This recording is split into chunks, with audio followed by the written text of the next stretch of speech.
Sus años de experiencia en política internacional y abogacía forman un balance de calibre mundial que les da licencia para analizar los asuntos principales de nuestra nación y el mundo. El abogado Armando Valdés y la abogada María de Lourdes Guzmán están en Radio Isla 1320. Esto es Sobre la Mesa.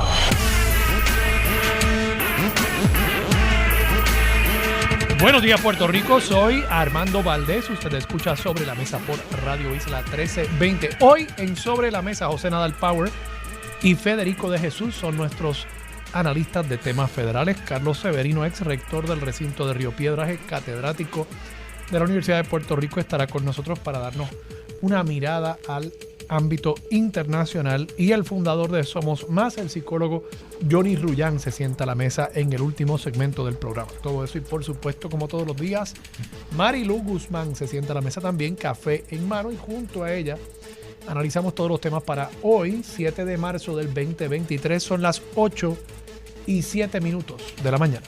Los asuntos del país tienen prioridad, por eso llegamos a poner las cartas sobre la mesa. Vamos a poner las cartas sobre la mesa de inmediato. Quiero discutir 3 temas fundamentalmente en este primer segmento del programa. Vamos a ver si lo logro. Comienzo con unas entrevistas que le hiciera Julio Rivera Saniel a Manuel Natal y Joan Rodríguez Bebe. Voy a estar discutiendo también una medida que ha radicado el representante José Bernardo Márquez para limitar la venta de municiones, y quiero también tocar el tema de la reforma laboral y la decisión de la jueza ante la inacción del gobierno para producir un estudio que detallara el impacto económico que tiene la reforma laboral. Y creo que es importante estipular que cualquier medida tiene un impacto económico y por tanto tiene un impacto fiscal. Escuchaba esta mañana a la senadora Ana Irma Rivera Lacén básicamente diciendo que no tenía. Bueno, pero ¿cómo va a ser? O sea, si no tiene impacto, pues entonces es inconsecuente la legislatura. Claro que tiene impacto, claro que va a afectar los recaudos. La pregunta es ¿cómo? Y lo que necesitaba, lo que requería el proceso de la ley promesa es que se entregara un estudio donde se reflejara ese impacto, al menos unas proyecciones en cuanto a ese impacto, porque inevitablemente es una ciencia inexacta. Pero de que tiene impacto, eso es, creo que no está ni en disputa. Y el hecho de que el gobierno haya llegado al tribunal intentando decir, no, bueno, vamos a ver lo que dice la jueza en su decisión, el wait and see approach, vamos a esperar a ver cómo corre la cosa. Bueno, pues eso es primero es una irresponsabilidad que legislemos en Puerto Rico así, aunque sea para cosas simpáticas. Y segundo, que evidentemente es violatorio de la ley promesa. Pero toco eso en breve. Quería simplemente acotar un dato interesante, por lo menos desde mi punto de vista. En las entrevistas que le hiciera Julio Rivera Saniel, tanto a Joan Rodríguez Bebe como a Manuel Natal, 2 líderes de proyectos políticos emergentes en nuestro país, partidos. Y es que me parece que los 2 son independentistas pachosos.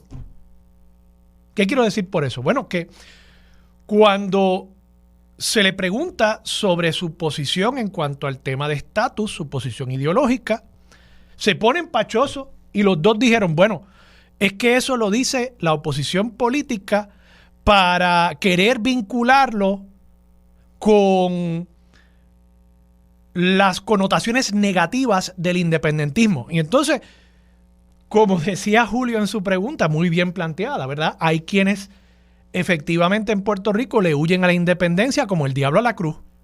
Y me parece que los primeros que hacen eso son precisamente los líderes independentistas de estos movimientos.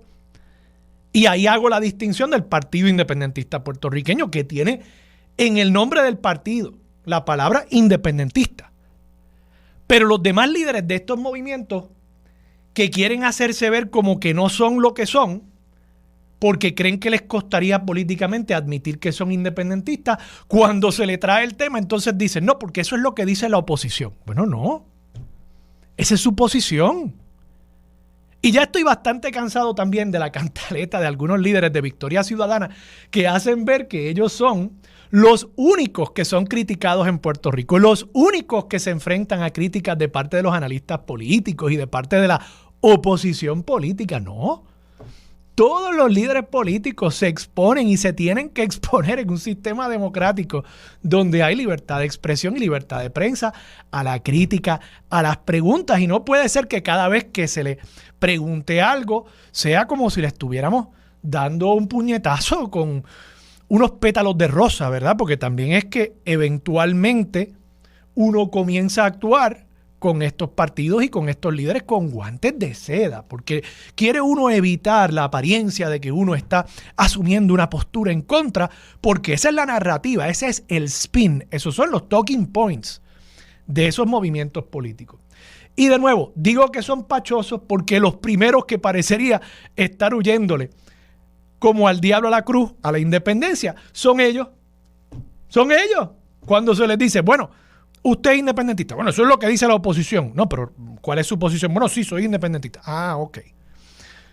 Y eso no es nada malo, de paso. Yo no lo digo por llevar a mi público las connotaciones negativas de esas posiciones. Yo aquí he dicho que soy estado librista y yo sé a lo que me expongo con eso.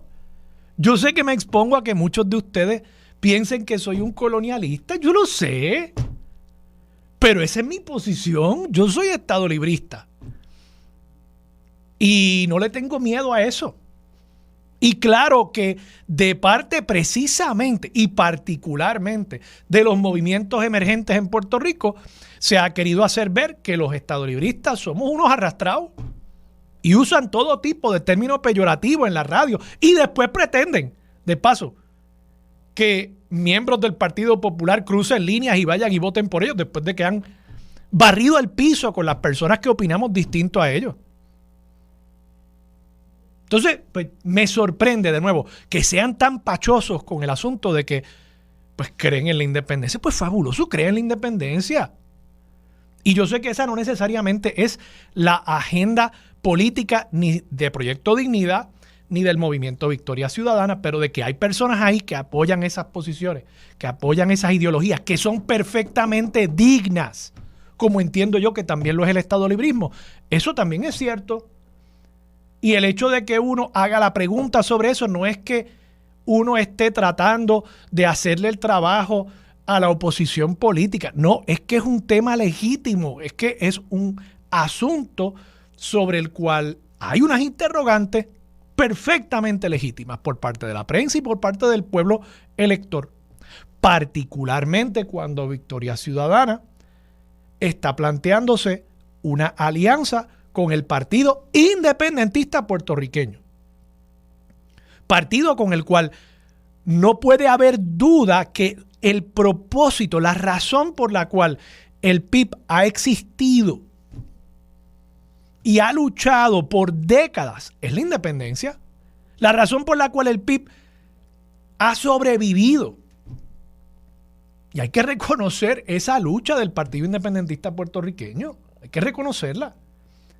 Con todo y que uno pueda diferir, y como dijo la senadora Rodríguez Bebe, diferir incluso en cuanto a sus posiciones sobre temas sociales y económicos. Pero creo que uno tiene que respetar el hecho de que un partido, frente a incluso el quedar no inscrito durante la mayor parte de este siglo, por ejemplo, se ha mantenido ahí al pie del cañón y han dado la lucha y se han reinscrito y han seguido y llegaron al punto donde en la última elección lograron un 14% del favor del electorado, por lo menos su candidato a la gobernación.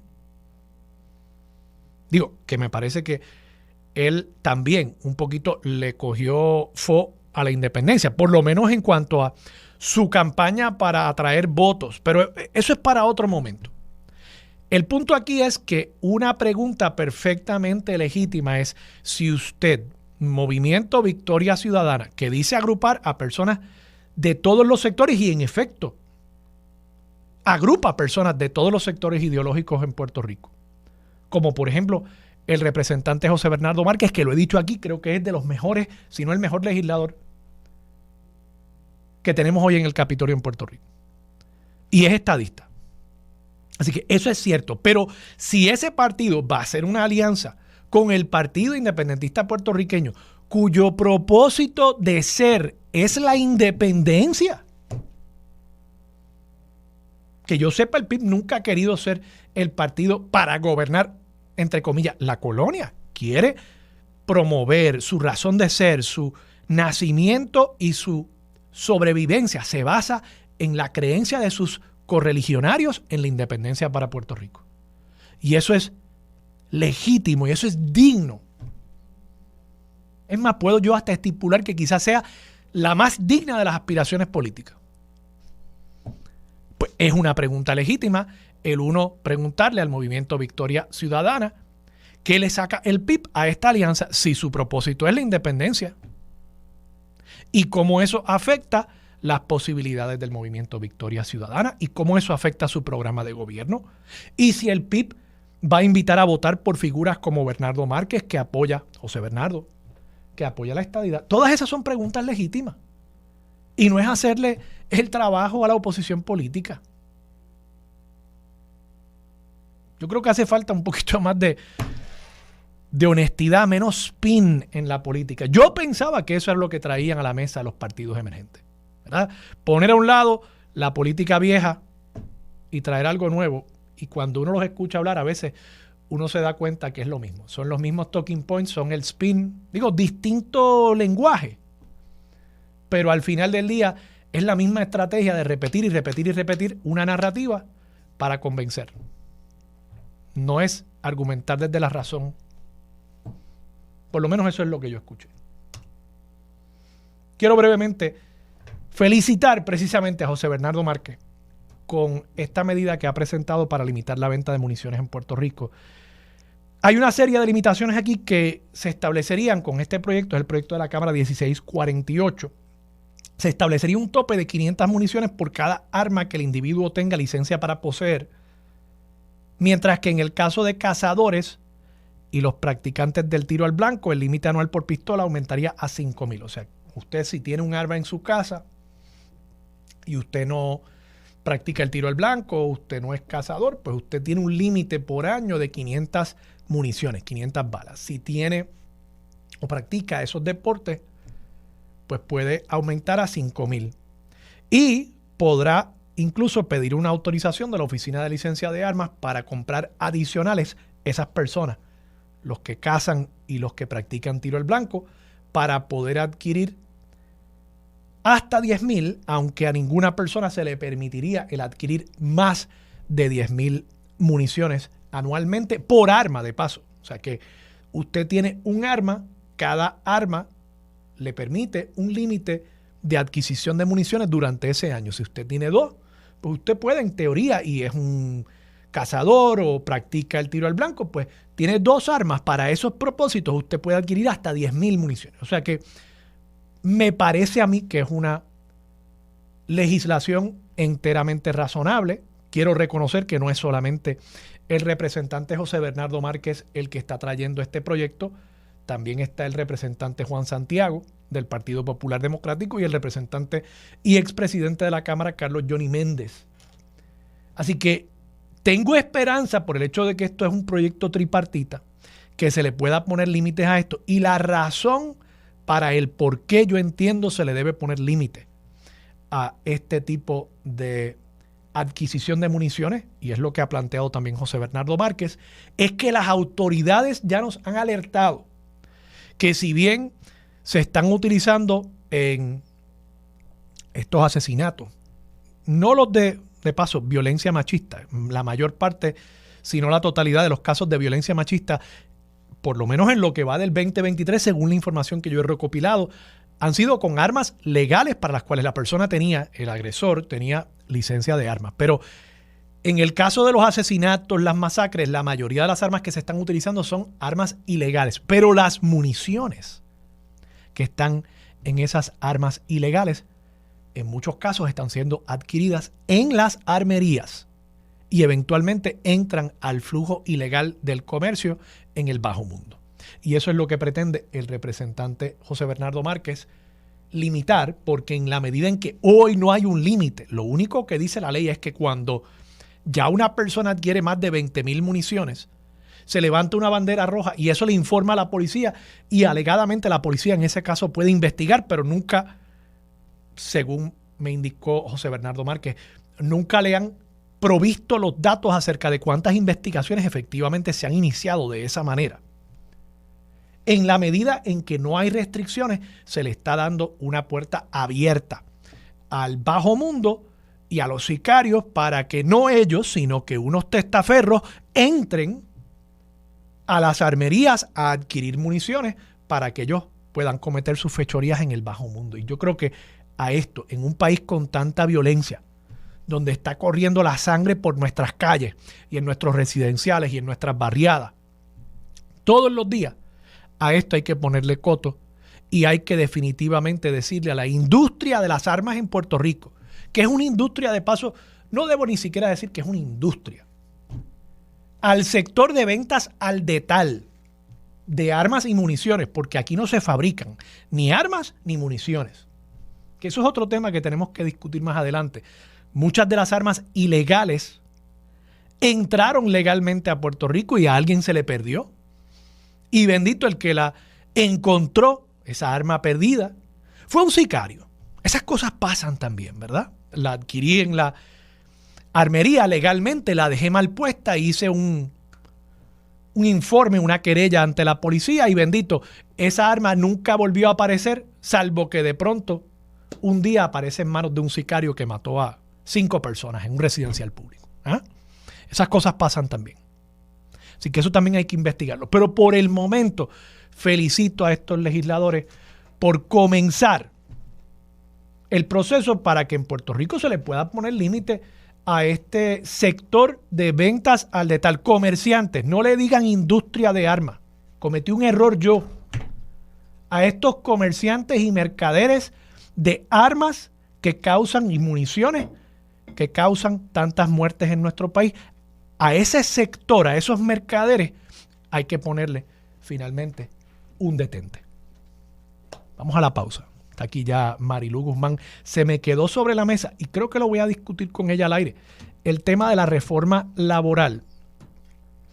Hay unos señalamientos que han hecho diversos líderes, entre ellos hasta el propio Juan Zaragoza, a los efectos de que el gobierno, al no defender correctamente en el tribunal la reforma laboral, lo que estaba haciendo era básicamente buscándose el que la jueza Laura Taylor Swain tumbara la ley. O sea, un veto constructivo, podríamos decir, como un despido constructivo, pues un veto constructivo en el tribunal para así satisfacer tanto al sector empresarial que quería derrotar y quería que el gobernador vetara la medida, como también satisfacer al amplio sector de los trabajadores en Puerto Rico que yo creo que veían aquí en esta ley una reivindicación y una esperanza para una reivindicación de sus derechos que tanto se han lacerado en los últimos años con la deforma laboral del gobierno de Ricardo Rosselló. Vamos a la pausa. Regresamos con más de Sobre la Mesa por Radio Isla 1320. Regresamos. Soy Armando Valdés. Usted escucha Sobre la Mesa por Radio Isla 1320. Marilu Guzmán. Buenos días. Buenos días. Buenos días. Saludos a todas las personas que nos escuchan. Buenos días, Armando. Viniste aquí que prendes de un maniguetazo. Es que venía por el camino escuchando el arengazo contra Manuel y Victoria Ciudadana. Y Joan Rodríguez bebe. No, mira, no la escuché. Tengo que decirte que no la escuché porque yo te comentaba que los martes a las 7:30 yo hablo para otro espacio. Y no lo pude escuchar. Ni a Manuel ni a Joan Rodríguez Pérez. Fueron las últimas dos entrevistas. No sé lo que hablaron. Tristemente, tengo que decir, obviamente, que yo hablo con prejuicio porque yo aprecio y admiro enormemente a Manuel. Yo considero que Manuel es uno de los políticos más inteligentes de este país, que fue uno de los mejores legisladores en este país, de los más valientes, y que sobre todo tuvo la valentía de abandonar el Partido Popular cuando entendió que ya no representaba los intereses que él defendía y que ha decidido defender, que ha sido muy valiente y sumamente sacrificado en dedicar gran parte de su vida y de su juventud, cuando pudiera estar a lo mejor en algún bufete generando miles de dólares al año, ha decidido dedicarse a la faena política partidista, creando una nueva colectividad. Y no sé francamente qué fue lo que dijo, pero yo tengo que subrayar que Manuel no es independentista, nunca lo ha sido. No veo por qué hay que criticarlo porque no acepte que es lo que él no es. Manuel es una persona libre asociacionista y siempre lo ha planteado así, incluso desde que estaba en las filas del Partido Popular. Y ha decidido. Eso no es una modalidad de independencia. No lo es, no lo es. Es una modalidad de soberanía. Y eso también es un discurso distorsionado que se le trae al país con el propósito de asustarlo. Pero eso no es lo que ha dicho eso no es lo que ha dicho el Congreso en el proyecto que se aprobó. Eso no es lo que ha dicho pero no es la lo Casa Blanca. O sea, sí. Es que lo mismo, what's good for the goose is good for the gander. No, porque si aceptamos las cosas que dice el Congreso y la Casa Blanca en cuanto al Estado Libre Asociado, tenemos que aceptar las cosas que dice en cuanto a es que yo no lo acepto porque lo diga el Congreso. Okay. Yo lo acepto porque yo entiendo que el derecho internacional, que es a donde nosotros tenemos que mirar, porque obviamente el poder imperial puede decir lo que quiera para tratar de justificar la relación de subordinación que tiene con nosotros. Y por eso es que dice que nosotros tenemos que aspirar a cambios dentro de su marco constitucional. Yo no tengo que regirme por esa camisa de fuerza. ¿La libre asociación sería con Estados Unidos o con otro país? No, en este momento sería con Estados Unidos. Entonces, Estados Unidos no tiene derecho a decir bajo mi marco constitucional, no bajo el derecho internacional, que yo no reconozco eso, bajo mi marco constitucional, la libre asociación es con un país soberano con el cual yo pacto, un país independiente. Es que lo es. Un país independiente. Es que es una soberanía, lo que pasa es independencia. No es independencia, porque tú no eres independiente, tienes un pacto con otro país, pero como países soberanos llegan a unos acuerdos y tú pudieras incluso hasta delegar ciertas cosas en ese país, en ese otro país, como por ejemplo, que ellos manejen el correo, que ellos manejen la defensa, que ellos manejen la inmigración. No estoy diciendo que ese es el pacto al que yo aspiro, seguro. ¿verdad? Pero ese tipo de cosas se hacen en esa medida, pues tú no eres totalmente independiente. Pero puedes reconocer que Estados Unidos, al menos las instancias como el Congreso y la Casa Blanca, han dicho que para ellos la libre asociación es una modalidad de independencia. Claro, pero eso han sido ciertos gobiernos, porque tú tienes al que negoció los pactos en el Pacífico que te dice que no lo es, ¿verdad? Así que son ciertos funcionarios en determinadas administraciones que te dicen, eso es una modalidad de independencia. Pero cuando tú hablas con gente como Bush, este caballero, la de Trump, claro, el Congreso, claro, y a mí eso ni me corre, ni me cansa, ni me dicta nada. Porque con ellos es que negociaríamos. Claro. No con las Naciones Unidas. Yo lo sé, pero lo que diga Trump me tiene sin cuidado. Lo que diga Biden me tiene sin cuidado. Un pacto de libre asociación es un pacto de libre asociación que es una modalidad de soberanía. Lo que pasa es que aquí la independencia, a pesar de que tú dices que es muy digna, que es muy buena, que es el único derecho natural que tenemos como pueblo, constantemente están demonizándolo. ¿Y qué es lo que dicen? ¡Ay, eso es independentista! Aquel es independentista. ¿Qué dice Tatito? Eso es el junte demoníaco. Y cuando venga esa alianza, eso es como una casa que usted tiene de 3 cuartos y le van a quitar 2. A ese punto han llegado los populares. A ese punto de demagogia y de demonización de aquellas personas que creemos en el único derecho natural que tenemos como pueblo y como país y como individuos. Que si tú vas a los Estados Unidos y le dices, yo quiero negociar con ustedes un pacto de libre asociación, ellos te pueden cerrar la puerta en la cara y decir, a mí no me interesa negociar nada con ustedes. ¿Por qué? Porque eso requiere del concierto y de la unión de voluntades de 2 países soberanos. Y lo mismo con la estadidad. Yo quiero entrar a la Federación de Estados. Mire, váyase a otro lado. Ellos tienen la prerrogativa de negarnos ese derecho, pero el derecho a la independencia no nos lo pueden negar. Entonces, yo lo que planteo es, ¿por qué tildan a todo el mundo de independentista? Uno, porque a pesar de que reconocen en su fuero interno que es el estatus más digno al que puede aspirar una persona, un pueblo, un país, hay que demonizarnos, hay que asustar a la gente para que no corra para allá. Entonces, ¿qué es lo que dicen del Partido Independentista? El Partido Independentista tiene el independentismo en su nombre. Eso es y cierto. ellos van... Correcto. Y ellos van a luchar. Y ellos van a luchar por la independencia. Pero, caramba, díganle a la gente que cuando el Partido Independentista gane, esto no se va a convertir en una república.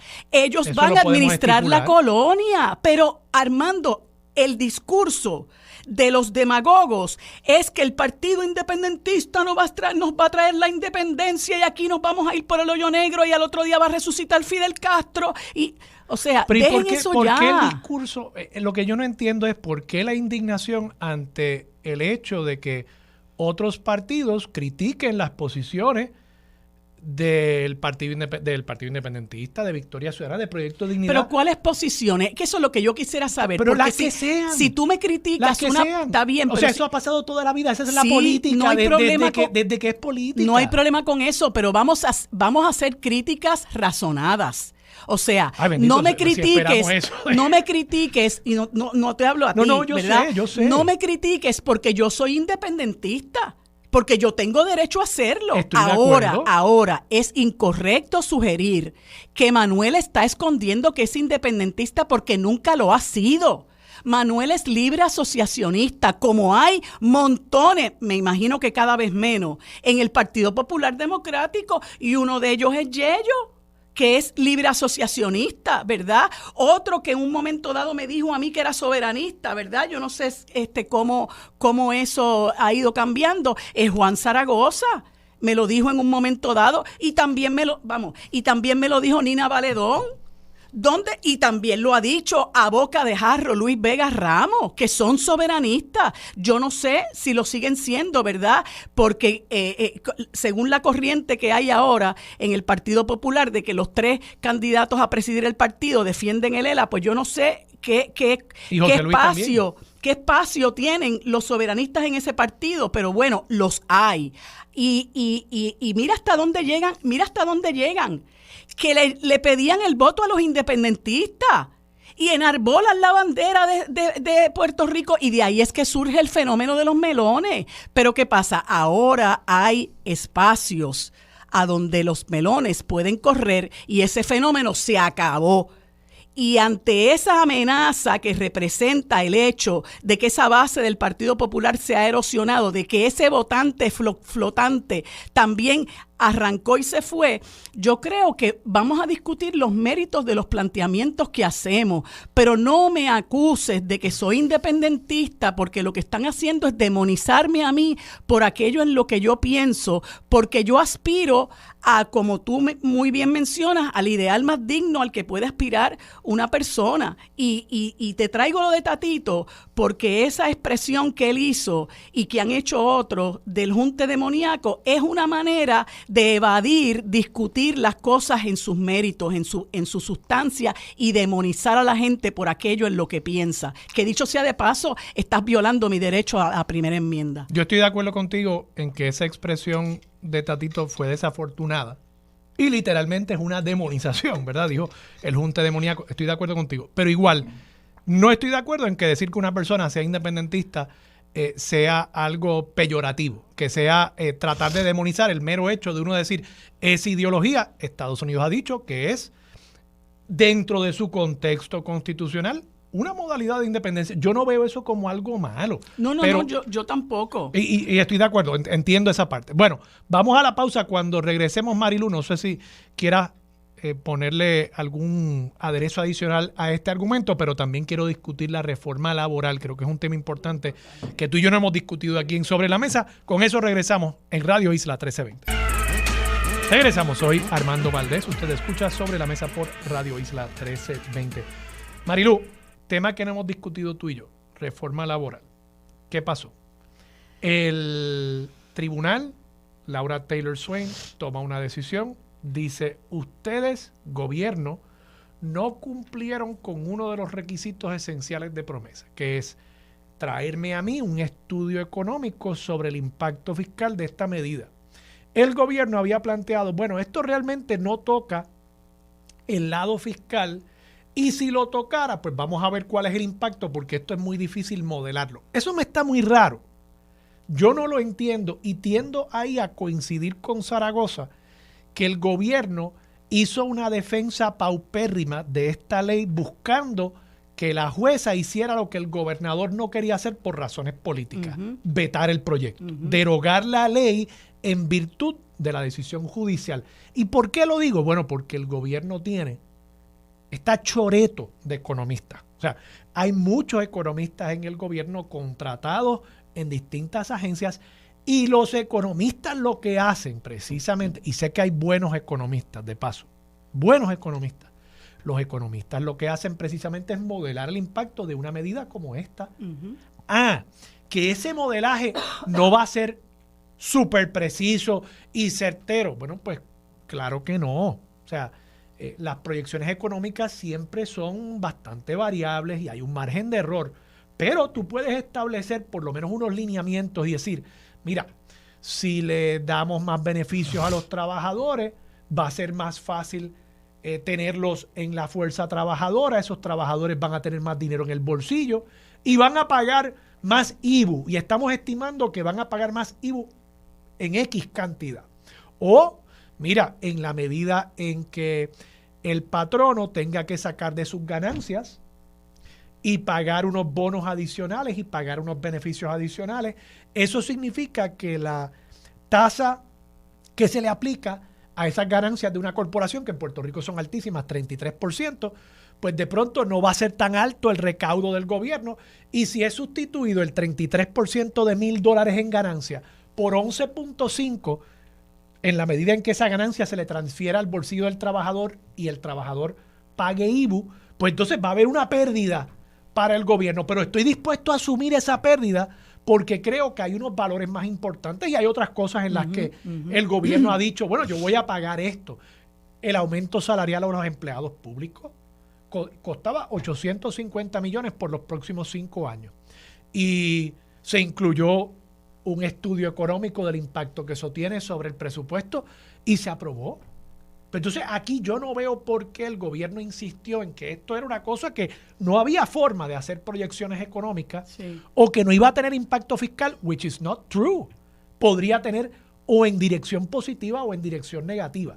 Y ahí es donde de nuevo caigo en que, siendo enteramente posible el uno modelar el impacto económico de esto, tiendo a pensar que efectivamente Zaragoza tiene razón. Y aquí pues simplemente no querían defender adecuadamente esta ley. Así es. Sí, yo coincido con lo que tú dices del senador Zaragoza. Me parece que su denuncia es muy valiente, que su denuncia es muy seria. Hay algo que él dice en la conferencia de prensa cuando responsabiliza a la AFAF por este trabajo tan pobre en la defensa de la Ley 41, y dice: AFAF se ha convertido en efecto en una herramienta para hacer vetos de facto de las leyes del Estado Libre Asociado. Es decir, la legislatura aprueba una ley, el gobernador se enfrenta a la ley, no le gusta la ley, pero ¿qué hace? La firma. Entonces se vira y le dice a la AFAF, denle muerte y no sometan el estimado. Fue lo que pasó. Y se hace incluso el recuento de lo que ha ocurrido con otro tipo de leyes, como la ley esta que combatía las PMB, porque realmente hay cosas que se firman para las gradas. Yo recuerdo cuando Pierluisi firmó la ley del retiro digno, que dijo, la voy a firmar, pero esto está en contra del plan fiscal. O sea, ¿qué está diciendo con esto? Muchachos, esto le van a dar muerte, como en efecto ocurrió. Y sobre lo que tú dices de los estimados, de las proyecciones, de que hay economistas, hay una columna del licenciado Manuel Rodríguez Banch en El Nuevo Día que provee estos datos. Según el gobierno, después de la aprobación de la Ley 41, se redujo el desempleo y aumentó la participación laboral a niveles nunca vistos. Y esto es después de la aprobación. El Departamento de Hacienda ha indicado que el 75% de los recaudos proviene de las contribuciones sobre ingresos y el 85% de los contribuyentes que rinden planillas son asalariados. Por tanto, puede concluirse que, contrario a lo alegado por la Junta, la ley también contribuyó al aumento de los recaudos del gobierno.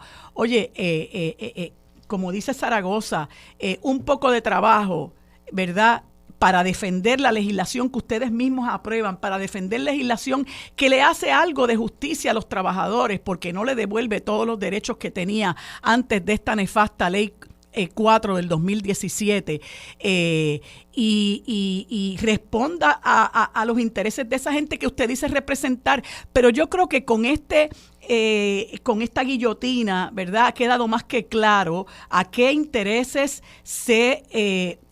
con qué intereses se alinea el gobierno de Pedro Pierluisi y las personas que lo rodean, como Omar Marrero, como Fermín Fontanes, etcétera, etcétera. Es realmente lastimoso y yo tengo una furia tan grande con esta señora Laura Taylor Swain, que se ha convertido, a mi juicio, en el octavo o noveno miembro de la Junta, porque el octavo es Pedro Pierluisi, según lo que dicen unos amigos por ahí, que esta señora es un sello de goma de la Junta. Entonces, decidir que esto es nulo ab initio. Una de las cosas que yo esta mañana pensaba es, oye, una de las obligaciones que tienen los jueces es evaluar cuáles son las repercusiones de una decisión que yo voy a tomar, las repercusiones sociales de una decisión que yo voy a tomar. Porque cuando usted toma una decisión, usted va a afectar unos intereses. Y no es lo mismo que usted afecte a una persona cuando usted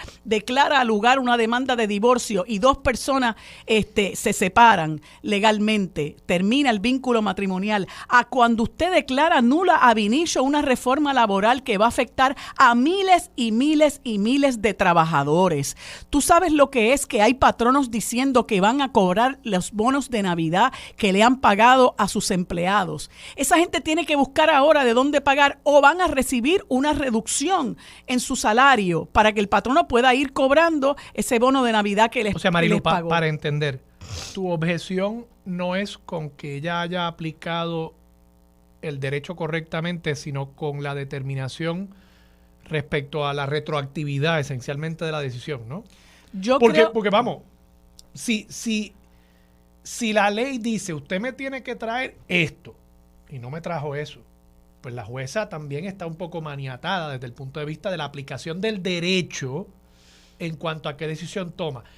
Quizás habría tenido, no sé si ese es tu punto, quizás habría tenido algún grado de flexibilidad para en equidad decir, bueno, de aquí en adelante pues esta ley queda derogada pero vamos, han habido unos actos que tomaron estas empresas y los empleados basados en estos supuestos, y pues yo no voy a decir que todo eso queda retroactivamente también derogado. Yo creo que eso pudo haber sido una decisión salomónica, si se puede utilizar esa frase. Y en el derecho americano ese tipo de cosas se permite. Claro, hay doctrinas en cuanto y ella tiene el poder para hacerlo, porque ¿qué puedes hacer? Bueno, pues que me lleven al apelativo, al Tribunal de Apelaciones del Circuito de Boston, y el Tribunal de Apelaciones del Circuito de Boston decida si yo me equivoqué al no hacer la retroactiva. Pero tú no puedes ser tan desalmado. O sea, tú no puedes tirar a la gente al desperdicio de esa manera, ¿no? Y de momento, de golpe y porrazo, tú le quitas todo lo que habían venido disfrutando. Yo incluso me pregunto... Y patronos queriendo cobrar ahora. Cobrar ahora el bono. Y pregúntate, las personas que ya habían adquirido su permanencia y están en el medio de esos 9 meses en este momento, y automáticamente tú los colocas en probatoria y en posibilidad de que los lancen a la calle. O sea, ¿qué es esto? Y yo pienso que realmente me irrita también que una relación política con los Estados Unidos que permite que este estado de cosas es una cosa contra la que todos deberíamos luchar. Y por eso pienso que es un retraso que el Partido Popular tenga 3 candidatos a presidir su partido, que son férreos defensores de ese presente estado de cosas, ¿verdad? De que nosotros precisamente por la imposición o por la prevalencia de la cláusula territorial tengamos una Junta de Control Fiscal que resuelve cosas aquí que son totalmente perjudiciales al pueblo, y que esa gente desde que está aquí lo que ha hecho es exprimirnos y estrangularnos. Oye, dentro de varios años, esa gente va a haber generado 1.600 millones de dólares en cobros para sus asesores, abogados, etcétera, etcétera. Esa gente se ha enriquecido a costa de nuestro sufrimiento y están constantemente aprobando medidas que nos resultan perjudiciales a nuestro desarrollo económico y social. Y tú no puedes seguir defendiendo eso. Yo creo que es un momento en que los amigos del Partido Popular tienen que levantarse sobre sus propios pies y decir, mire, basta ya, ¿a quién voy a defender yo? ¿O estoy defendiendo a la gente que sufre o estoy defendiendo a la Junta? Porque ahora sí que tenemos que definirnos, ¿no? El defender el ELA es defender precisamente eso, defender estas políticas, defender este supragobierno, defender esta sumisión y esta situación humillante que le está causando un enorme sufrimiento y un gran daño al pueblo al que después van y le piden el voto. Marilu, vamos a la pausa. Regresamos con más de Sobre la Mesa por Radio Isla 1320. Bueno, amigos, en la próxima hora y hoy martes conversamos en el próximo segmento con el licenciado José Nadal Power y Federico de Jesús desde la Capital Federal. En el siguiente segmento conversamos con el doctor Carlos Severino Valdés en el segmento de Política Internacional, y en el último segmento conversamos con el doctor Johnny Rullán, fundador de la organización Somos Más. Esto es lo próximo en Sobre la Mesa.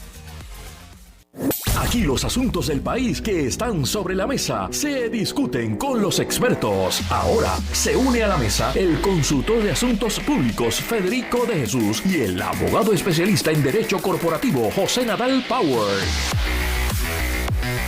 Bueno, como les dije hace unos instantes, en este segmento de los martes conversamos con el licenciado José Nadal Power y con Federico de Jesús desde la Capital Federal, a quienes les damos los buenos días y las gracias por acompañarnos en este segmento. ¿Cómo se encuentran?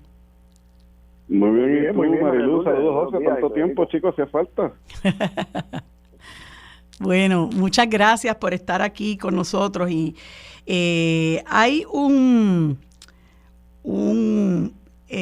parte de prensa que Federico me envía que me parece muy interesante.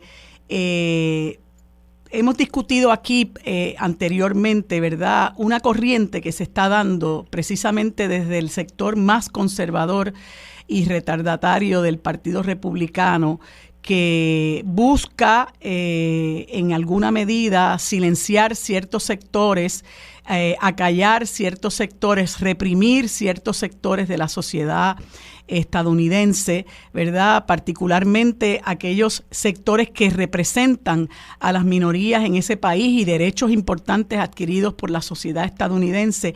Y hemos hablado de lo que ha ocurrido con legislación que procura limitar el derecho al voto que afecta particularmente a las minorías en los Estados Unidos, lo que ocurrió con la eliminación de una serie de textos en el condado de Duval, en Jacksonville, Florida. Recientemente se celebró, que eso es algo que quisiera que también me comentaran, recientemente se celebró, me parece que fue en Maryland, la conferencia, la conferencia del CPAC, ahora olvidé a lo que responden las siglas, creo que es el Conservative Political Action Conference, donde hubo una persona que incluso habló de que había que erradicar, como quien dice, desaparecer de la faz de la tierra todo lo que tuviera que ver con las personas transgénero.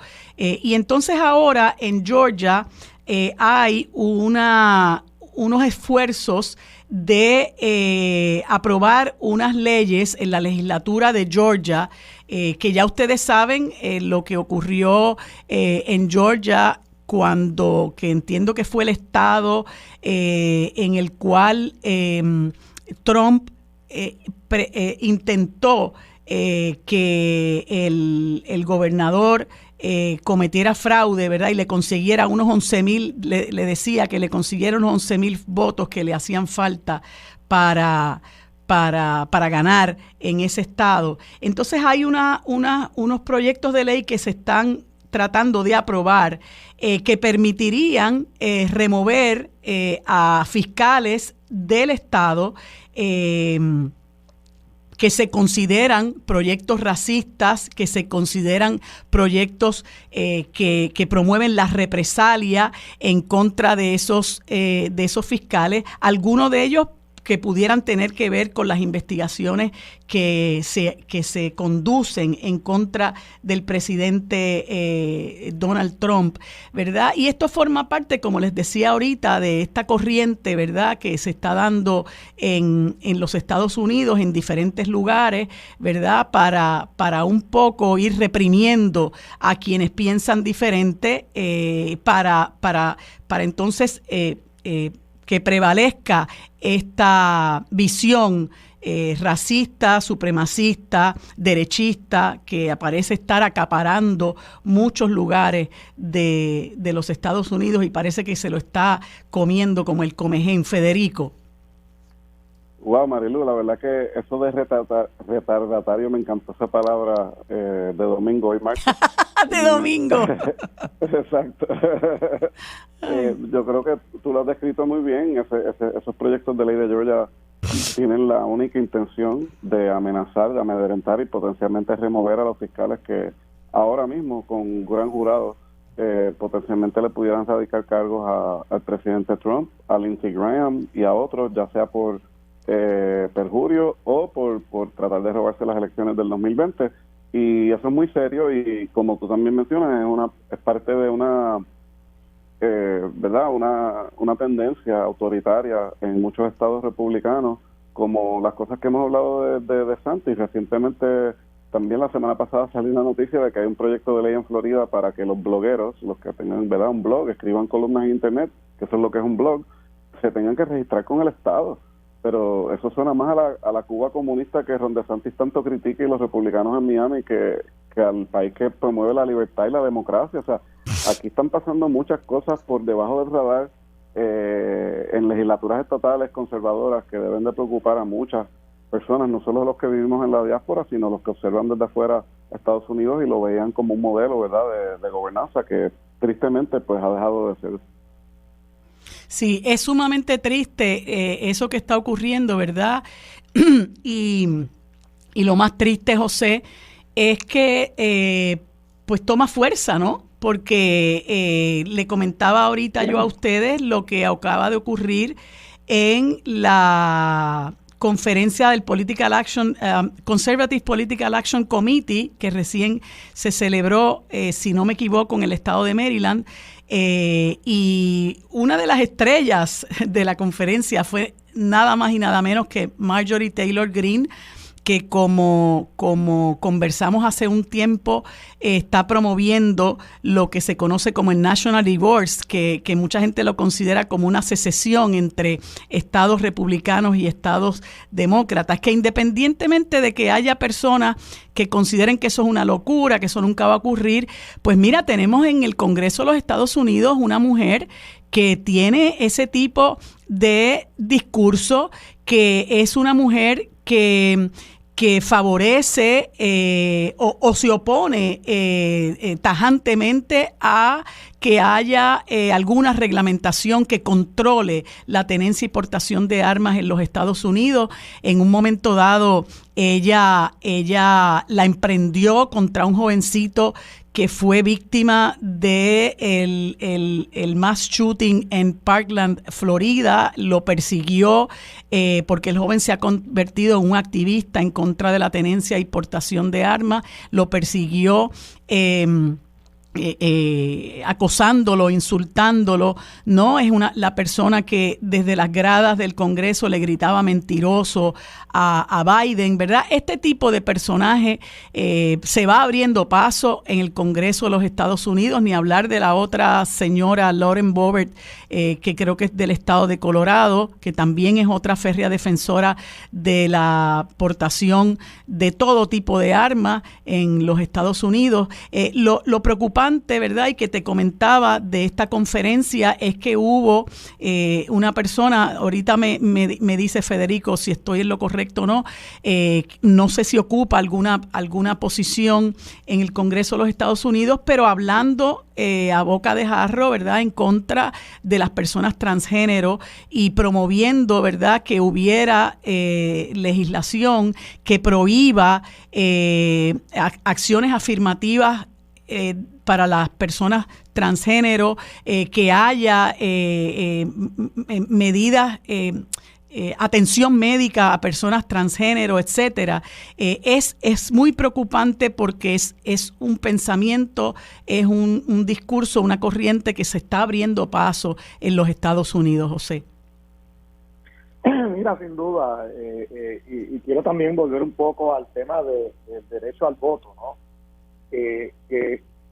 No olvidemos que en 1965 se aprueba la ley federal, ¿no?, que garantiza el voto igual, el derecho igual a votar y el acceso a las urnas para todos los ciudadanos. Esto pues ya en los años 60 era motivo de controversia cuando los gobernadores del sur pretendían limitar el derecho de la población negra de votar, ¿no? Y tras los disturbios que hubo, ¿verdad?, el llamado Bloody Sunday ahí en Alabama, etcétera, pues se aprobó esta ley. Lamentablemente, pues su gasolina pues se está acabando porque hay un nuevo intento, ¿no?, por parte precisamente, sobre todo, de los republicanos del sur, de limitar nuevamente el acceso a las urnas de las poblaciones pues más marginadas, sobre todo las comunidades afroamericanas, ¿no? ¿Qué conlleva esto? Lo que mencionaste ahorita también del tema de la remoción de fiscales que podrían, en este caso, pues supervisar que sean votaciones limpias en todos los estados. Hay sutilezas que se hacen que escapan la ley y todavía hoy día, y es, por ejemplo, que hay menos lugares de votación en los lugares donde predomina la comunidad negra de los Estados Unidos. Por lo tanto, a una persona negra usualmente le toma mucho más tiempo ir a votar, a hacer filas, que a una persona de una comunidad pues más privilegiada. Uh-huh. Y son cosas que se tienen que atender. El presidente Biden ha estado ya alentando sobre esto, y creo que pues inevitablemente en el futuro habrá que enmendar la ley de voto federal para establecer unas prohibiciones aún mayores, porque sigue siendo un grave peligro. Y en esa convención que mencionan, donde se dijeron barbaridades y hay personas que no están en sus cabales, como Marjorie Taylor Greene, pues obviamente ellos pues no apoyan en el lado más conservador, sobre todo del Partido Republicano, pues estas enmiendas para garantizar el derecho al voto. Ni hablar de lo que mencionaste de los derechos civiles sobre las personas, ¿verdad?, de la comunidad transgénero, que poco a poco han visto cómo han perdido derechos, ¿no?, en los últimos años en muchos estados donde se ha estado pues legislando para restringir el acceso que puedan tener a medicamentos, a seguros médicos, etcétera. Uh-huh. Es un problema serio. No sucede en todos los Estados Unidos, es en una minoría de estados, pero se ha estado dando ese movimiento, ¿no? Y es preocupante, obviamente, y yo creo que lamentablemente todavía no ha surgido un liderato fuerte republicano que sea sensato, que pueda por lo menos hablarle a ese público y decirle, mira, aquí hay que establecer unos límites, tiene que haber una prudencia en nuestro discurso, porque entonces ¿dónde vamos a acabar? Así es.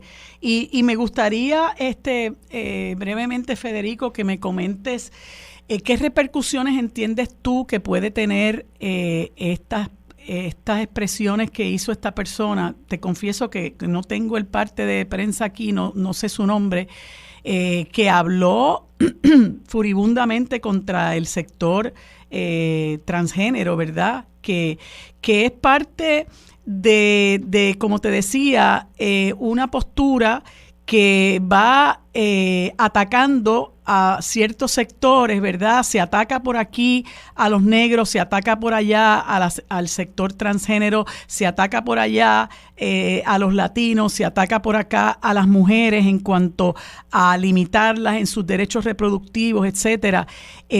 ¿Cómo tú entiendes que puede repercutir estas expresiones que se hicieron en esa conferencia? Pues mira, al igual que tú, no tengo a la mano el nombre de la persona. Lamentablemente no son expresiones aisladas. Han habido ya proyectos de ley que se han convertido en ley en Florida, en otros estados, para prohibir las expresiones como los shows de los drag shows, ¿verdad? Que acá en Estados Unidos son muy comunes. De hecho, yo fui a un drag show de caridad para ayudar a las víctimas de Fiona antes de visitar a Puerto Rico el año pasado. Y peor que eso, obviamente, lo que impacta la vida de los jóvenes. En Florida, el proyecto de la ley de Ron DeSantis de Don't Say Gay, de que no se puede ni siquiera mencionar la palabra gay, olvídate de transgénero, y mucho menos darle servicios de orientación o verdad médica o ni siquiera psicológica a estos jóvenes que ya mismos se han identificado como transgéneros. ¿Y por qué los republicanos escogen a los transgéneros? Porque ya saben que el derecho de los gays es tan popular que aún dentro del Partido Republicano ya esa batalla la perdieron. Lamentablemente el apoyo de los estadounidenses a la comunidad transgénero no es tan fuerte como a la comunidad gay, y por eso es que ellos lo usan, como le llaman en inglés, un wedge issue, para dividir no solamente, ¿verdad?, a la sociedad estadounidense en general, sino a los demócratas y a los mismos republicanos que son pro-gay. No, yo soy pro-gay, pero yo no estoy con eso. Y esa es la división social que trae el Partido Republicano. Y sobre el CPAC, quiero recordar un editorial del periódico Claridad, luego de las primarias del 2008 para la gobernación del Partido Nuevo Progresista, que obviamente pues perdió Pedro Rosselló contra Luis Fortuño, y el editorial de Claridad decía: perdieron los odiosos y ganaron los peligrosos. Allí en CPAC, eso fue dominado por Trump, pero fue una conferencia mucho menos atendida, la asistencia fue mucho menos concurrida, y hubo otras conferencias donde Ron DeSantis y otros donantes republicanos se están tratando de reagrupar. ¿Eso quiere decir que van a ganar la Trump en la primaria? Muy temprano, pero no nos olvidemos que hay mucha gente radical, pero más inteligente y con retórica un poquito más sofisticada, que son aún más peligrosos y que están haciéndole mucho daño ya a los Estados Unidos.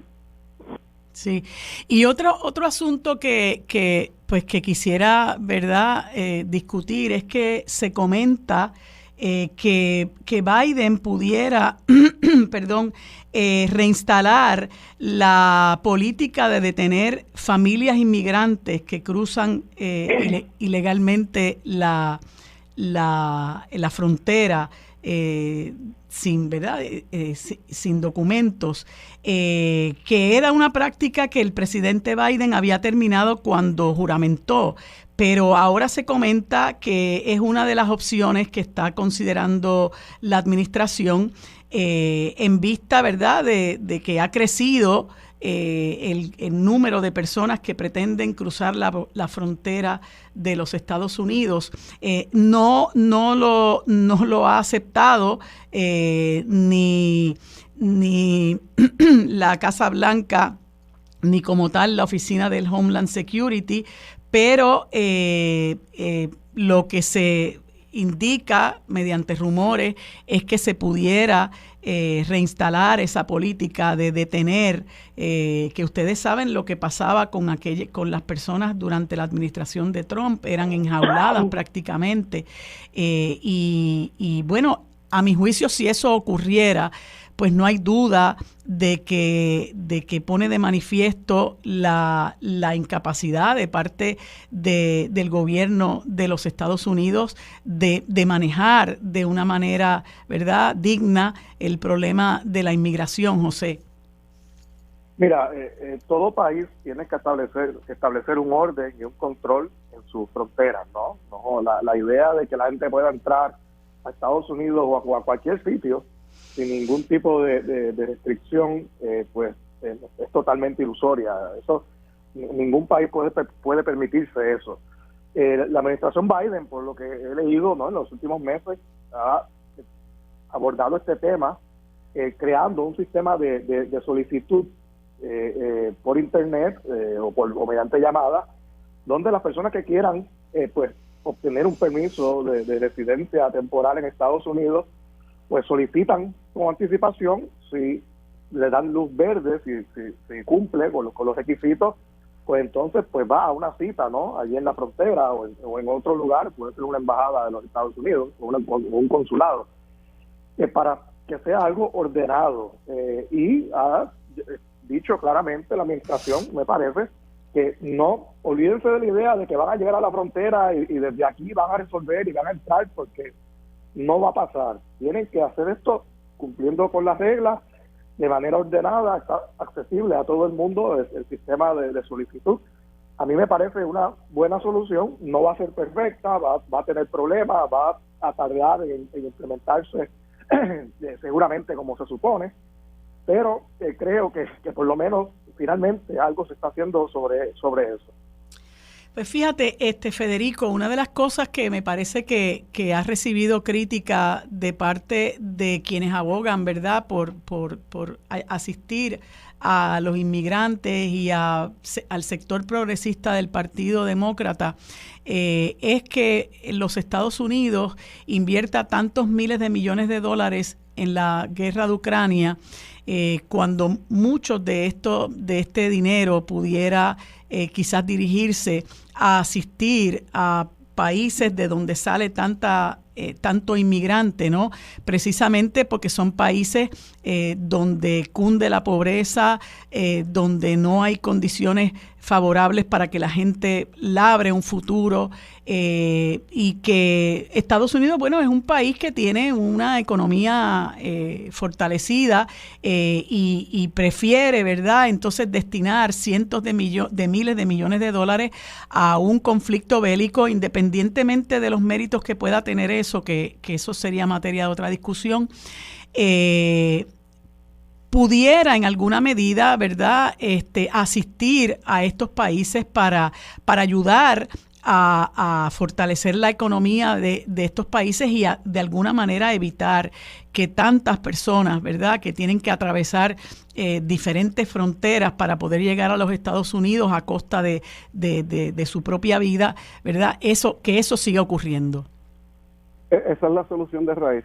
Cuando Biden era vicepresidente de Obama, el presidente Obama le dio, ¿verdad?, la tarea de hacer una iniciativa que logró aprobación de fondos congresionales para desarrollar la economía y asistir en la seguridad de muchos países de Centroamérica, que en ese momento eran los que estaban llevando las caravanas a la frontera.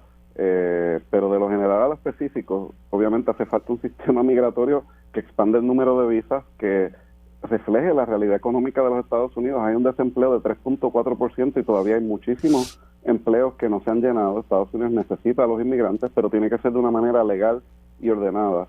Y los que dicen, no, pues que lo hagan de manera legal, es que no hay suficientes visas, por eso es que las filas son tan largas y se tardan años y años de maneras legales. O sea, la manera de entrar indocumentada es un último recurso, pero que llena, ¿verdad?, la necesidad económica de los Estados Unidos. Así y arriesga las vidas de estas personas. Para ir a lo específico del artículo que mencionaste, Marilu, eso se trata de lo que le llaman el título 42, que está en el Código Federal y le permite al presidente pues sacar a esos inmigrantes sin los procesos regulares de ley con la excusa de la pandemia. Y sí, Biden entró tratando de quitar eso, pero los tribunales lo obligaron. El problema era que había una emergencia nacional diciendo que hay una pandemia, y por eso es que en el State of the Union Biden anuncia, entre otras cosas, obviamente, que va a quitar la emergencia nacional de la pandemia en mayo. Por lo tanto, pues si no hay una emergencia nacional de la pandemia, ¿con qué cara legalmente tú puedes remover a estas personas? Bypassing todos los tratados humanitarios de asilo y las mismas leyes de los Estados Unidos, y eso es una gran contradicción. Y si Biden está considerando hacerlo, no solamente va a ser un error en lo humanitario y lo de la seguridad, sino que le puede costar al Partido Demócrata con el voto hispano que lleva migrando al Partido republicana en los últimos años. Así es. Bueno, les agradezco a ambos el tiempo que nos han dedicado, se nos acabó el tiempo. Seguimos conversando el próximo martes. Obviamente esto es un tema muy interesante porque nos atañe, son nuestros hermanos latinoamericanos. Les deseo a ambos que tengan un buen día. Para discutir los temas sobre la mesa que impactan a todos los sectores del país, se une a la mesa el destacado geógrafo y especialista en asuntos internacionales, el doctor Carlos Severino. Bueno, amigos, en este segmento que dedicamos a la discusión de la política internacional, tenemos como todos los martes al querido amigo doctor Carlos Severino Valdés, a quien le doy los buenos días y las gracias por acompañarnos otro martes más. Buenos días, Carlos, ¿cómo estás? Muy bien, gracias, Marilu. Saludos, saludos también a toda la radio audiencia. Gracias por la oportunidad, siempre es muy grato. Pues Carlos, como siempre me sugieres una serie de temas, tratamos de cubrirlos todos, pero quisiera empezar por discutir uno en el cual me comentas que encuentran una segunda reserva, la segunda reserva más grande de litio en Irán, y quisiera que me comentaras qué implicaciones geopolíticas tiene eso. Sí, es un tema muy interesante porque yo creo que hay que seguirle de cerca la pista al litio en el mundo en que estamos viviendo. El litio se ha convertido en una de los minerales más importantes, estratégicos, y los países que tienen litio pues se convierten también pues en países muy importantes para la economía, particularmente para que la gente entienda bien de qué estamos hablando. Estamos hablando de la fabricación, no exclusivamente, pero de uno de los grandes usos es la fabricación de baterías para sistemas eléctricos, producción de energía eléctrica, como son las baterías de las residencias y otros tipos de usos. O sea que el litio viene muy fuerte, con una gran demanda. De hecho, se espera, según estimados de organismos competentes, que para allá el 2024 comience a producirse una reducción importante en el suplido de litio en el mundo, y por lo tanto una demanda grande y aumento del precio. Así que esto ocurre en un momento geopolítico en particular. Como tú sabes, que Irán es un país que tiene muchas adversidades en términos de Occidente, de que no se ha logrado desde hace tanto tiempo el famoso acuerdo nuclear con Irán, pero pone a Irán ahora nuevamente ya a no solamente ser geopolíticamente un país importante por grandes reservas de petróleo y grandes reservas de gas, sino también por grandes reservas, importantes reservas de litio, con un actor cercano que es China, que también tendrá gran demanda de litio y que no lo tiene. China es un país que tiene algo de litio, pero no tiene tanto litio. O sea que el hecho de que haya un país como Irán, que cada vez estratégicamente está más cerca de ese nuevo orden que está siendo forjado por un lado por China y por Rusia y otros países emergentes, pues hay que seguirle la pista qué pueda ocurrir con esto y cómo se va a tratar el tema de esta gran cantidad de litio que los iraníes han descubierto en este momento. De hecho, México es uno de los mayores, uno de los países con mayores reservas mundiales de litio, y hace un tiempo lo acaba de nacionalizar. Y hay una inversión significativa de Tesla en México, para que nos comentes sobre eso, Carlos. Sí, yo creo que no es casual que hace pocos meses, yo creo que hace 3 meses, el presidente López Obrador anunció finalmente, después de mucho tiempo en discusión, una ley que nacionaliza el litio en México. Quiere decir que toda la explotación, todos los aspectos de explotación, producción de litio están reservados para el Estado mexicano. Y no es hasta ahora que también se anuncia otra negociación que tomó mucho tiempo entre la compañía Tesla y el Estado mexicano para construir una cuantiosa fábrica en México de autos eléctricos, que por supuesto lo que está poniendo esto en tela aquí claramente es que la reserva de litio es decisiva para la colocación de esa planta de Tesla, y que tiene una gran ventaja, quiere picar adelante, como decimos acá, Tesla con esto, para decirte, se anticipa que México se convierta en el país que más autos eléctricos va a estar produciendo en toda América Latina, y que se va a convertir en un país importante, y entonces ese entrelazamiento trae grandes ventajas para la industria mexicana, que también tiene otros sectores que se van a beneficiar. Así que es una forma que, si bien no es lo que mucha gente está planteando teóricamente, de que los países de América Latina procesen sus materias primas, pero pone muy de cerca al gobierno mexicano con los grandes con la gran demanda de autos eléctricos de Estados Unidos y de América Latina. Así que yo creo que es un paso bien significativo de esa alianza que han anunciado entre Tesla y el gobierno mexicano con el litio. Pero volvemos a repetir, hay que seguirle la pista muy de cerca al litio, porque el litio es un elemento crucial para la nueva economía y para las nuevas demandas que van a ir surgiendo en estos años. Que no encuentren litio aquí, porque entonces rápido Fermín Fontanes busca a quién entregárselo. Mira, y moviéndonos ahora a Sudamérica, vi con mucho interés que se ha iniciado un juicio político contra Guillermo Lasso, el presidente de Ecuador, que tú sabes que una vez entra Lenín Moreno a la presidencia, luego de la traición que comete en contra de la Revolución Ciudadana, todas esas reformas sociales que hizo la Revolución Ciudadana para elevar la calidad de vida de los ecuatorianos, y que sin duda mejoró la economía, pues se han venido abajo, y ahora hay muchísimos problemas sociales en Ecuador, incluyendo no solamente que ha aumentado el desempleo y la economía, ¿verdad?, ha sufrido enormemente, sino que también hay un gran problema de seguridad en Ecuador, que son situaciones que está viviendo el país, y ha habido, ¿verdad?, unas movilizaciones sociales lideradas principalmente por la CONAE, y me gustaría que me comentara sobre eso, que a mí me tomó por sorpresa. Sí, la semana pasada fue una semana muy agitada en el Ecuador, bastante complicada, porque estaba la discusión, aparte de otros procesos más, también estaba la discusión de un informe de la Asamblea Legislativa sobre que iba a recomendar o no, ¿verdad?, un juicio, la prueba, y recomendaría o no recomendaría la celebración de un juicio político. Pues finalmente pues la recomendación fue positiva. El informe técnico de la Asamblea del Congreso ecuatoriano pues recomienda que sí hay elementos suficientes para hacer un juicio político.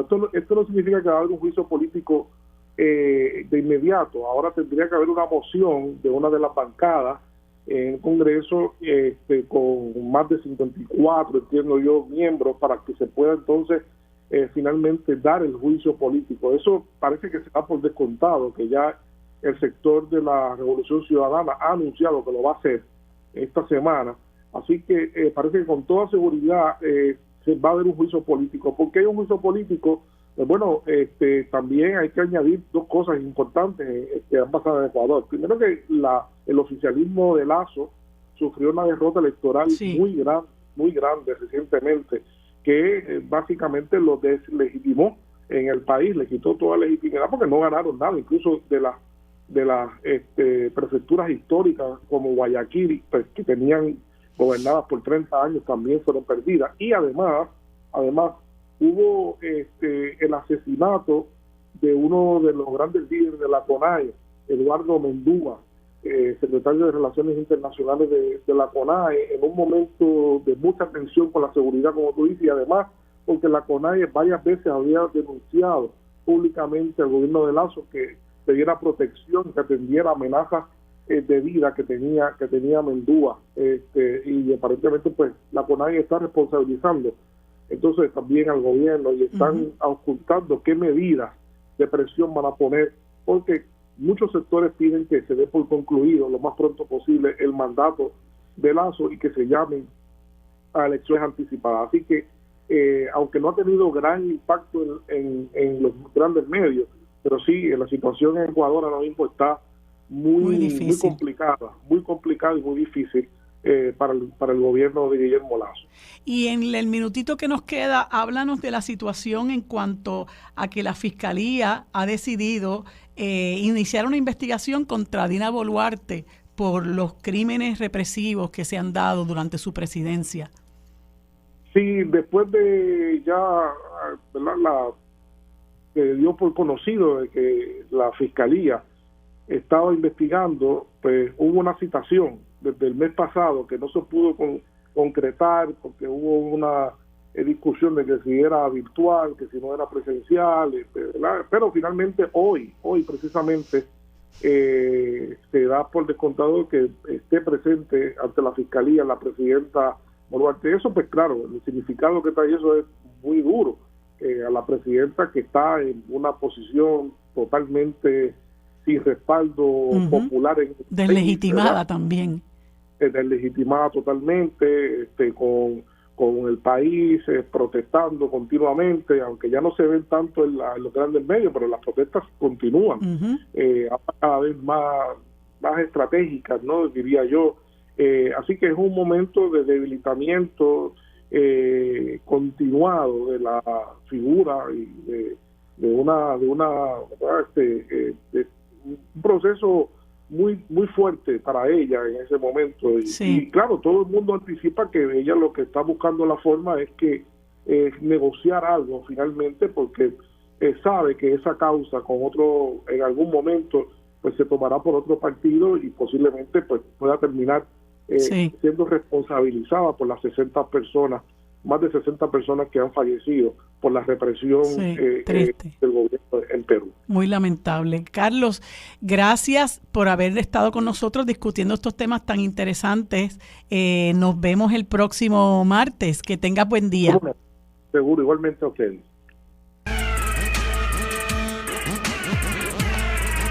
Bueno, amigos, en este último segmento pretendíamos conversar con el doctor Johnny Rullán Smith, psicólogo, que por razón de que hace unos días se publica en el periódico El Nuevo Día un reportaje muy interesante sobre una organización de la sociedad civil que se llama Somos Más.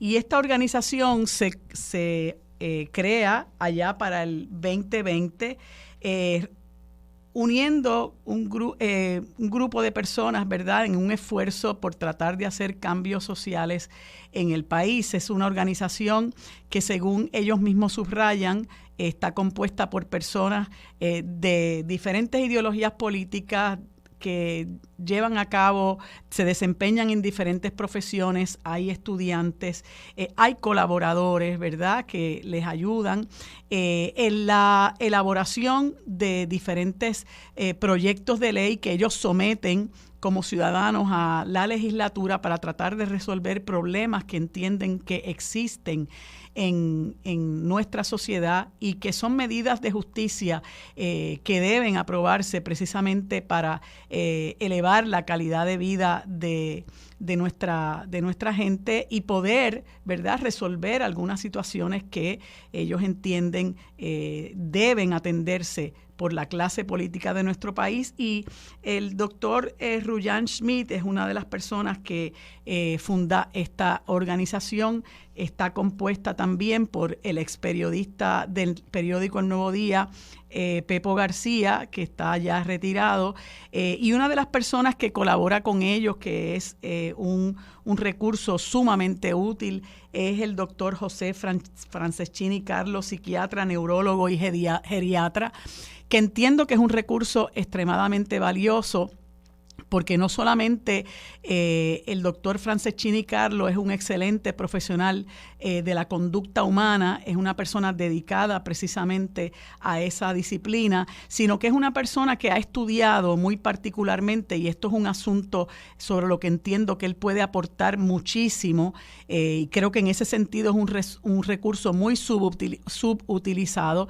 El doctor Franceschini Carlos ha hecho estudios sobre la marihuana, ¿verdad?, y ha escrito libros de por qué científicamente, ¿verdad?, no es como decimos popularmente por ahí, disparando de la baqueta, como muchas veces hacen los que están supuestos a promover legislación en ese sentido, de por qué se debe desdemonizar la marihuana, los usos de la marihuana, el por qué se debe legalizar la marihuana, lo que eso ha representado para otros países que han cambiado su política en cuanto a la despenalización, la desregulación, la legalización de la marihuana, que es algo por lo que tanto Armando como yo hemos abogado públicamente, porque entendemos que si en Puerto Rico se permite la utilización,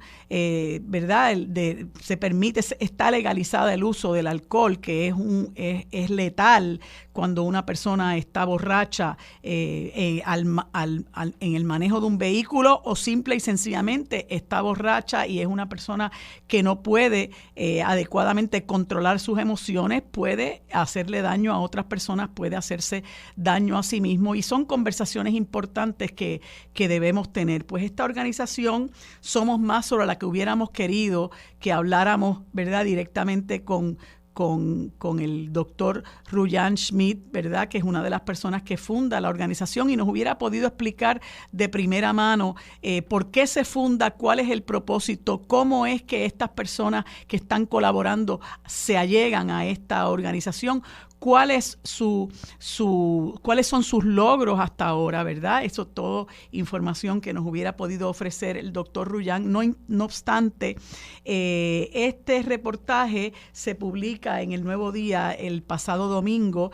y resulta muy interesante porque hay varias jóvenes, ¿verdad?, que forman parte de esta organización, que son estudiantes tanto de escuela superior como estudiantes universitarias. Y una de las cosas que estas jóvenes expresan es su compromiso con el país, ¿verdad?, su compromiso de elevar la calidad de vida, porque comentan que pues lo que han visto es precariedad y han visto a nuestro país deteriorarse, y son personas que quieren quedarse a vivir en Puerto Rico y han decidido, en vez de invertir su tiempo mirando cosas poco edificantes en la televisión o dando vueltas sin sentido quizás en un centro comercial o dedicándose a otras cosas que no son productivas, han decidido dedicar parte de su tiempo a colaborar con esta organización,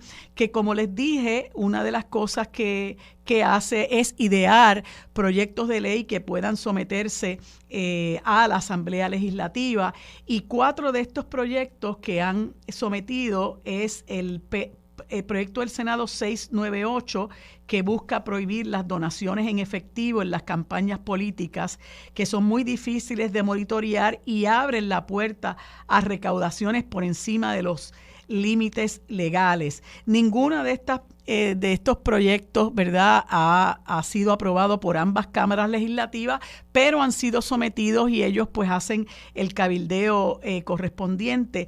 Este proyecto de ley que busca prohibir la donación en efectivo de las campañas políticas ayuda en la medida en que pues muchos de nosotros entendemos que precisamente la aportación privada de dinero a campañas políticas es el germen, uno de los gérmenes de la corrupción en este país, porque como todo el mundo sabe y ya lo hemos experimentado, esas personas que aportan a las campañas políticas posteriormente son premiados, ¿verdad?,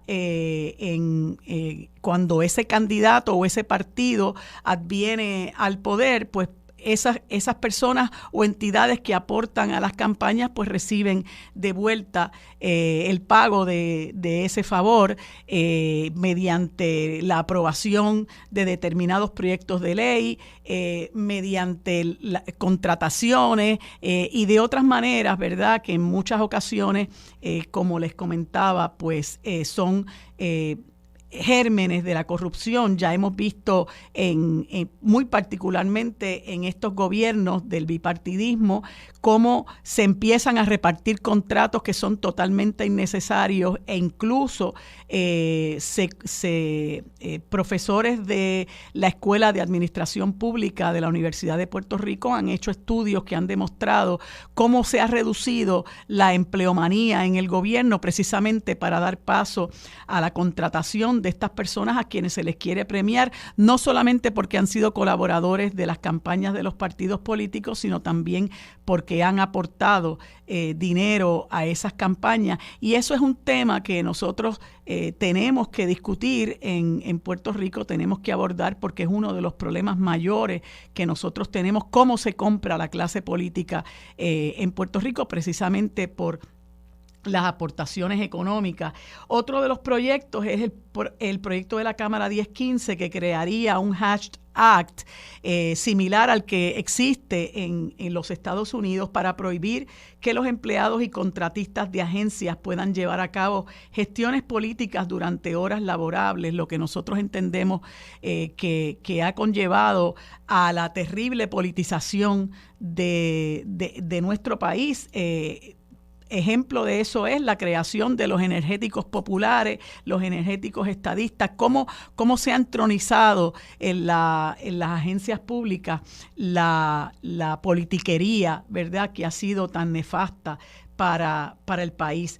Y también otro proyecto para prohibir el atornillamiento de empleados de confianza en puestos de carrera y otro proyecto que facilitaría que la ciudadanía lleve la corrupción directamente a los tribunales. Ya ustedes saben que se intentó el que Pierluisi aprobara la ley de legitimación activa ambiental, que obviamente pues la vetó, y este proyecto es similar. Yo creo que hubiera corrido igual suerte, pero bueno, es un buen esfuerzo. Espero que en algún momento podamos conversar un poquito más en detalle con el doctor Rullán o cualquiera otro de los colaboradores de la organización Somos Más, lo que representa que la sociedad civil es importante en estas luchas, que nosotros no podemos quedarnos cruzados de brazos, que tenemos que insertarnos en el trabajo político, que no podemos entregarle el país a los políticos y dedicarnos exclusivamente a votar cada 4 años. Tenemos que ser